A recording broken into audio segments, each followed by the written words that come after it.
Hello everyone, I am Ifra, hope you are doing well. तो start करते हैं आज का टॉपिक। आज हम पढ़ने वाले हैं बिजी अकाउंटिंग सॉफ्टवेयर में कुछ लेजर्स के बारे में कि लेजर क्या होता है, और कुछ टॉपिक पढ़ेंगे ट्रायल बैलेंस का। ट्रायल बैलेंस क्या होता है, ये दोनों चीजें आज हम कवर करेंगे। अगर टाइम बचा तो balance sheet and P&L account भी देख लेंगे, क्योंकि जब इसमें हम रिपोर्ट्स चेक करेंगे तो हमें पता होना चाहिए कि इसमें क्या मतलब है, बैलेंस शीट में क्या चीजें शो करता है, कहाँ से इसमें आती है, एसेट्स कौन से होते हैं, ये सारी चीजें, लायबिलिटीज कौन सी होती हैं।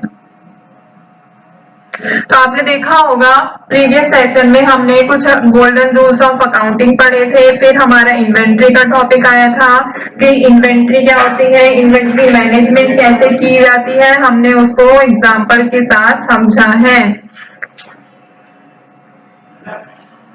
तो थोड़ा सा रिवाइज कर लेते हैं कि इन्वेंट्री मैनेजमेंट होता क्या है, जो हमने प्रीवियस सेशन में कंप्लीट कर लिया है।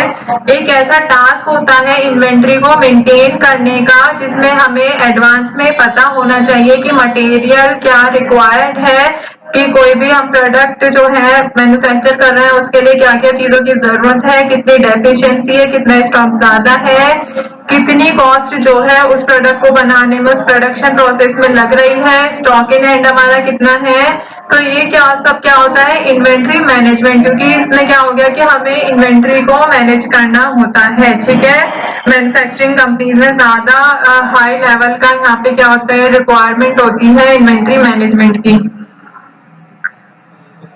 क्योंकि वहां पे हम खुद प्रोडक्ट बनाते हैं। और जबकि ट्रेडिंग कंपनीज में क्या होता है कि वो प्रोडक्ट कहीं से खरीदा और उसको आगे सेल आउट कर दिया। ठीक है, बाइंग एंड सेलिंग प्रोसेस होता है, और इनका कुछ रॉ मटेरियल खरीद लेते हैं, फिनिश गुड्स में कन्वर्ट करते हैं। अब बात करेंगे ट्रायल बैलेंस और उसकी। तो यहाँ पे नोट्स ओपन कर लिए।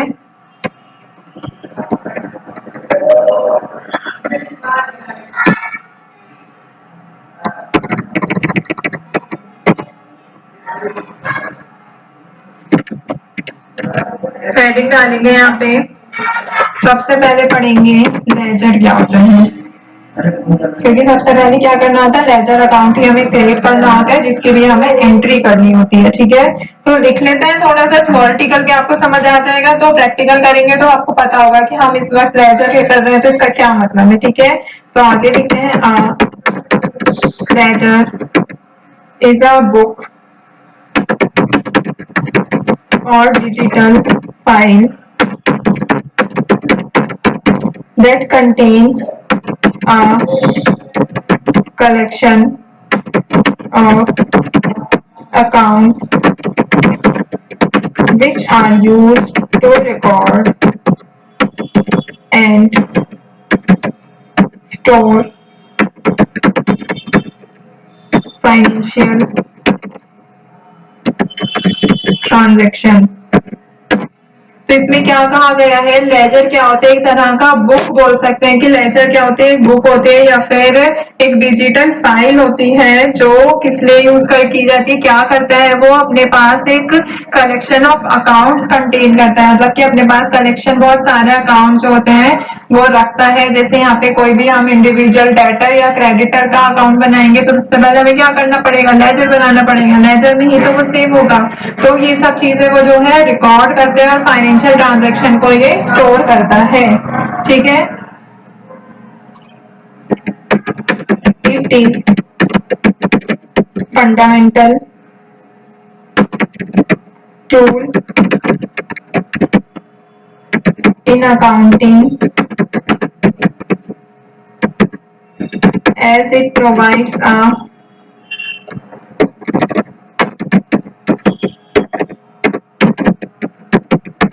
centralized location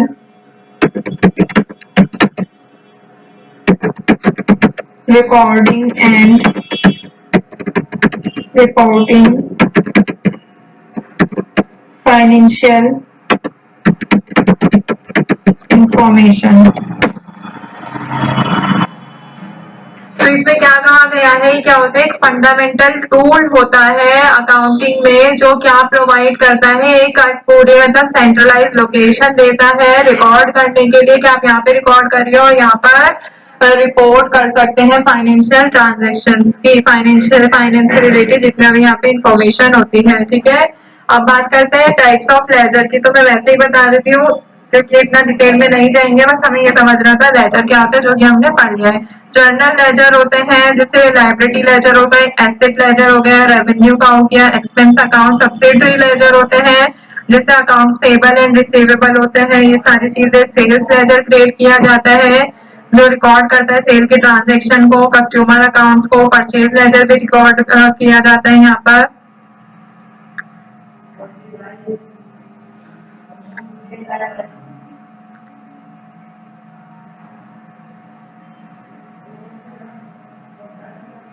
ठीक है, तो यहाँ पे हमने लेजर तो देख लिया। अब बात करते हैं ट्रायल बैलेंस की कि ट्रायल बैलेंस क्या होता है, क्योंकि वो भी हमारा रिपोर्ट में ऑप्शन आता है। तो यहाँ पे लिख देंगे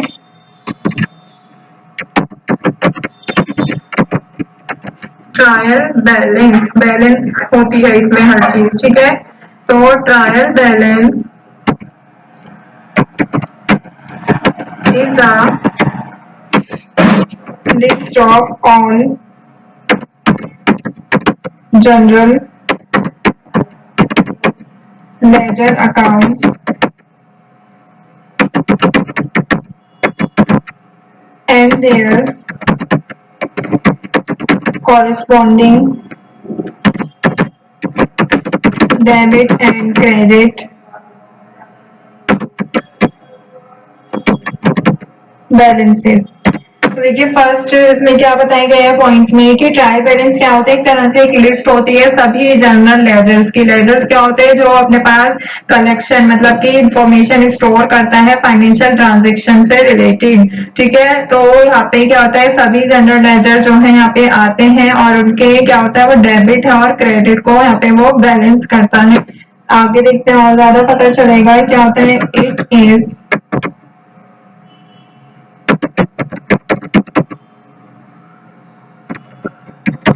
preliminary step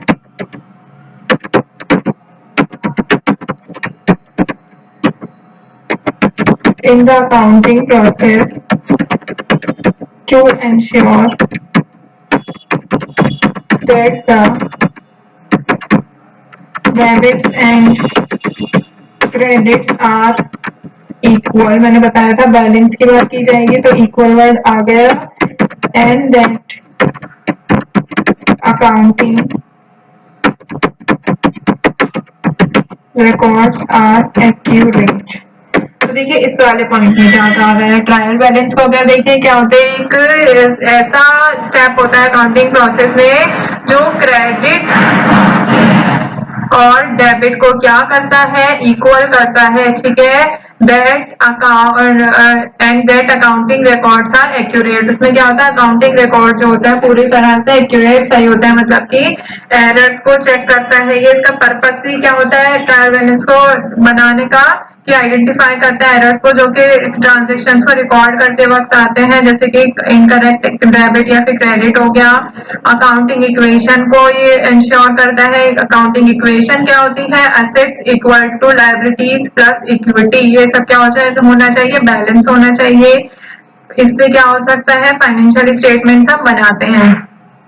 तो ट्रायल बैलेंस जो होता है वो क्या प्रोवाइड करता है, नेसेसरी इंफॉर्मेशन प्रोवाइड करता है ताकि हम क्या कर सके, प्रिपेयर कर सके फाइनेंशियल स्टेटमेंट, जैसे बैलेंस शीट्स हो गए, इनकम स्टेटमेंट हो गए, ये सारी चीजें। अब ट्रायल बैलेंस के कंपोनेंट्स कौन कौन से होते हैं, इसमें क्या होता है, सभी जनरल लेजर्स के नाम आते हैं, डेबिट बैलेंस आता है, क्रेडिट बैलेंस आता है और नेट बैलेंस आता है हर अकाउंट का। ठीक है, तो यहाँ पर आपने देखा होगा कि ट्रायल बैलेंस क्या होता है। बाकी आप गूगल पे भी जाके एक बार सर्च करेंगे तो आपको लेजर का एग्जांपल भी मिल जाएगा और ट्रायल बैलेंस का भी, चाहे हम यहाँ पे देख भी लेते हैं।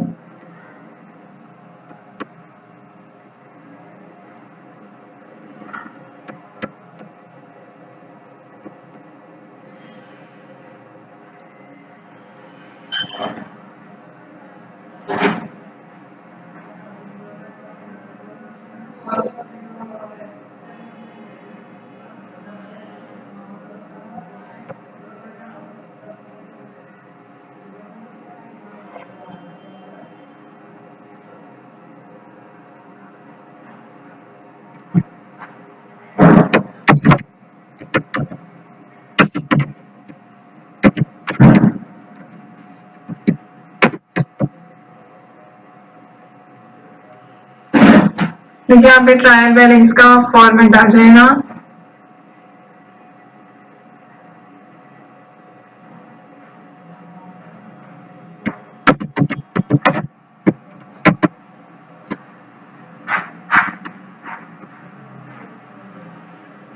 इस वाले में देखते हैं कि देखिए सारा यहाँ पे क्या है, सारे लेजर्स लिखे हुए हैं ये रहे, और यहाँ पे डेबिट क्या है और क्रेडिट है। फिर क्या होता है, ये दोनों इक्वल होते हैं एंड में आके, ठीक है, कि डेबिट साइड इतनी है, क्रेडिट साइड इतनी है, और दोनों में इक्वलिटी रहती है।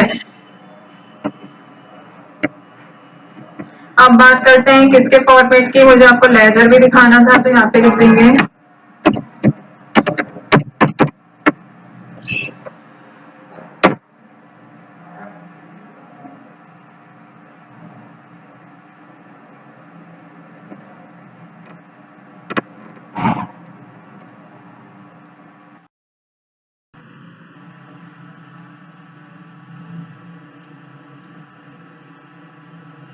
जैसे ये दिख रहा होगा, फॉर्मेट ऑफ लेजर क्या है, यहाँ पे पर्टिकुलर डेट आएगा, यहाँ पे जो अमाउंट क्रेडिट होगा वो आएगा, जो अमाउंट डेबिट होगा नेम वो आएगा, अमाउंट यहाँ पे लिखा जाएगा। ये फॉर्मेट होता है डेबिट का, जो कि यहाँ पे पूरा फिल करके भी दिखा रखा है, ठीक है। तो आई होप आपको समझ आ गया होगा दोनों चीजें। टॉपिक को एंड करते हैं, मिलते हैं नेक्स्ट सेशन में। Stay tuned and thank you.